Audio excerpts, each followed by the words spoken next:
할렐루야, 날마다 새벽 만나로 여러분을 찾아가는 만나교회 김태광 목사입니다.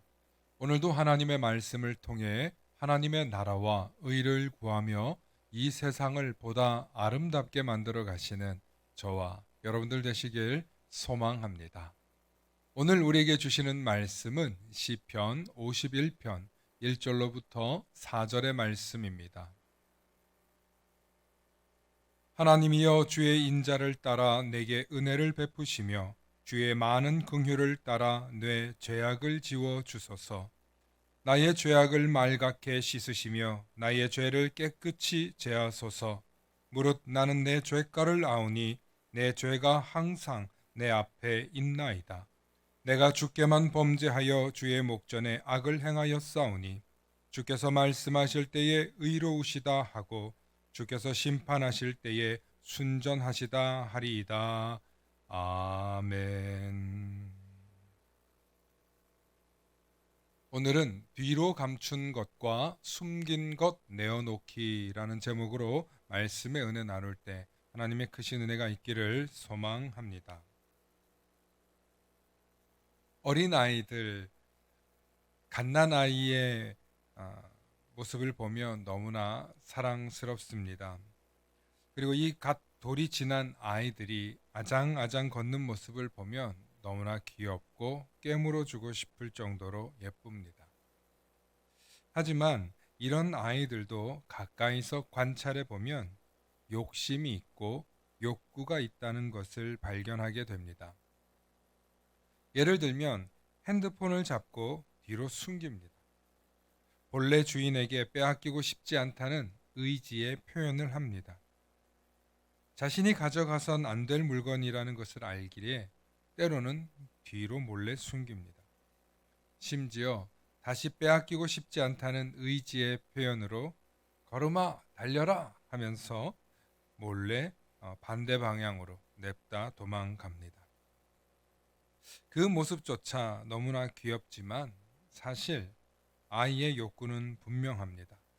내가 쥔 것을 빼앗기고 싶지 않다는 것입니다. 그리고 남의 물건이라 할지라도 물론 도둑질을 하겠다거나 빼앗겠다는 나쁜 마음이 있는 것은 아닐 것입니다. 하지만 분명한 것은 돌쟁이 아이들도 자신이 무언가를 가지고 싶다는 욕구가 행동으로 표현됩니다. 그것이 바로 뒤로 숨기는 것, 도망가는 것. 어쩌면 이것은 본능일까요? 어린아이라 할지라도 본능대로 행동합니다. 제가 첫 아이를 키울 때도 그랬고 둘째 아이를 키울 때도 경험하는 것이지만 위험한 물건이거나 반짝이는 물건, 값비싼 것들, 어린아이들은 금세 알아보고 손을 댑니다. 물론 그 물건들의 정확한 값어치나 위험의 정도, 의미는 잘 모릅니다. 하지만 가지고 싶다거나 새롭거나 남다를 때 그것에 손을 댑니다. 하지만 이랬던 아이들이 성장하고 초등학생쯤이 되면 어느 정도 말귀를 알아들을 때가 되면 옳고 그름이라는 것을 분간합니다. 남의 것을 말없이 가지고 오면 안 된다는 것과 함부로 누군가의 것을 몰래 가지고 오는 것이 나쁜 행동이라는 것을 학습을 통해 배웁니다. 그리고 나서 어린아이들은 거짓말을 했거나 자신이 잘못을 했다는 것을 인식하면 속마음으로도 숨기지 못하고 얼굴 표정에 다 드러나게 되어 있습니다. 그런데 사실 이 모습은 어른들도 마찬가지입니다. 잠시 거짓말하고 감출 수는 있어도 오랫동안 숨기거나 감추지는 못합니다. 사람은 자신의 잘못된 행동을 했을 경우 대부분 감정으로 드러냅니다. 사이코패스나 정신병을 가진 사람이 아닌 이상해야 대부분 잘못된 행동을 하고 난 후, 그 이후에 자신의 잘못을 인지하고 불안 증세를 보입니다. 우리 마음속에 죄를 짓고 살면 그래서 하루도 편할 날이 없는 것입니다. 심지어 남의 것을 속여 빼앗거나 다른 사람을 불행하게 만들 경우 사람은 반드시 마음에 병이 들게 되어 있습니다. 하나님께서는 자신이 사랑하는 사람이 죄를 짓고도 아무렇지 않게 사는 것을 결코 원치 않으십니다. 예를 들면 하나님께 특별한 사랑을 받았던 다윗이 그 대표적인 사람입니다. 다윗은 자신의 최측근 외에는 다른 모든 사람들이 알 수 없도록 비밀리에 범죄를 진행시킨 적이 있었습니다. 그 내용은 자신의 충직한 부하이자 밧세바의 남편인 우리아를 죽게 만든 사건이었습니다. 우리아를 죽인 이유는 우리아의 아내인 밧세바를 다윗이 빼앗기 위함이었습니다. 자신의 충실한 부하 우리아를 험한 전쟁터로 보내어 죽게 만들었습니다. 전쟁터에서 장수의 죽음이란 매우 자연스러운 일이었지만 이 죽음이 다윗의 계략에 의한 죽음이었다는 것입니다. 물론 다윗과 그의 측근들만 아는 일이었죠. 하지만 하나님께서는 아무도 모를 줄 알았던 다윗의 속마음까지 아셨습니다. 하나님께서 사랑하시는 다윗이 사람을 죽게 만드는 악한 행동을 하고서도 뻔뻔하게 아무렇지도 않은 듯 행동하는 것을 보고 하나님께서는 안타까워하셨습니다. 그래서 하나님께서는 하나님의 사람을 통해 다윗이 한 행동이 범죄라는 사실을 실토하게 만드셨습니다. 하나님의 사람 나단 선지자를 통해 다윗의 범죄가 궁중에서 낱낱이 드러나게 하셨습니다. 또한 이 사건으로 인해 다윗의 집안에는 칼이 떠나지 않았고 피비린내 나는 비극이 일어났습니다. 비록 하나님께서 다윗의 목숨을 치시진 않았지만 다윗의 집안에는 끔찍한 비극이 일어났습니다. 아들 압살롬이 반역을 저질렀고 솔로몬 이후의 나라는 분열이 되어 북이스라엘과 남유다로 갈라지게 되었습니다. 사랑하는 성도 여러분, 여러분이 하나님의 사랑받는 자녀라면 하나님께서는 우리의 악한 행동에 대한 결과, 즉 하나님의 계산서를 반드시 청구받게 됩니다.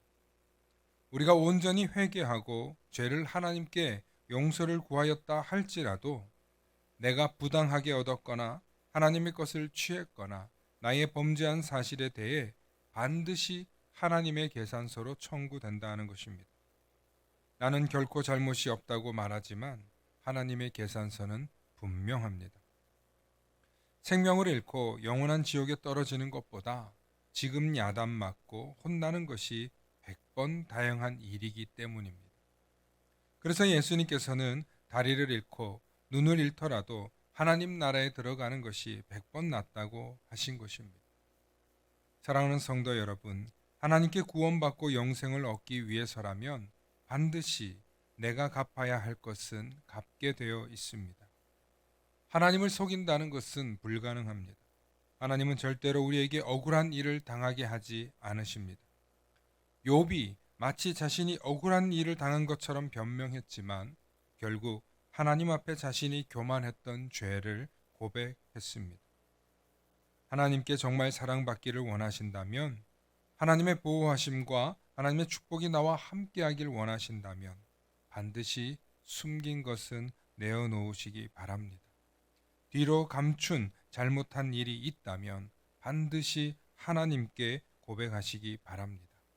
그것이 현명하고 지혜로운 그리스도인이 반드시 해야 할 일입니다.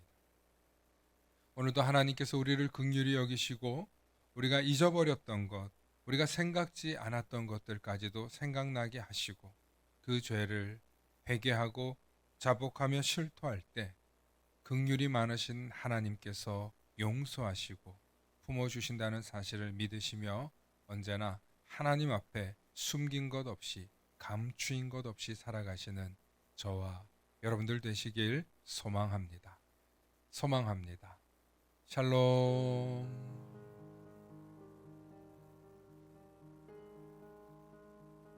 다 함께 기도하시겠습니다. 사랑과 은혜가 충만하신 아버지 하나님, 참으로 감사합니다. 하나님, 우리의 입술의 고백 속에 나의 죄를 실토하게 하시고 나의 숨긴 것, 감추었던 것들도 하나님은 다 알고 계신다는 사실을 잊지 않고 언제나 하나님께 고백할 뿐만 아니라 내가 누군가의 것을 빼앗았거나 누군가의 것을 아프게 했다면, 그것으로 나의 유익한 것이 있었다면 하나님께 회개할 뿐만 아니라 반드시 그것을 돌려놓고 되갚을 수 있는 사람들이 되게 하여 주시옵소서. 그래서 하나님이 기뻐하시고 하나님이 사랑하시고 하나님의 보호하심 속에 살아가는 우리들이 다 될 수 있도록 축복하여 주시고, 언제나 하나님의 사랑받는 자녀로 하나님의 축복이 넘치는 가정이 되도록 은혜 내려 주시옵소서. 감사드리며 우리 주 예수 그리스도의 이름 받들어 간절히 기도하옵나이다. 아멘.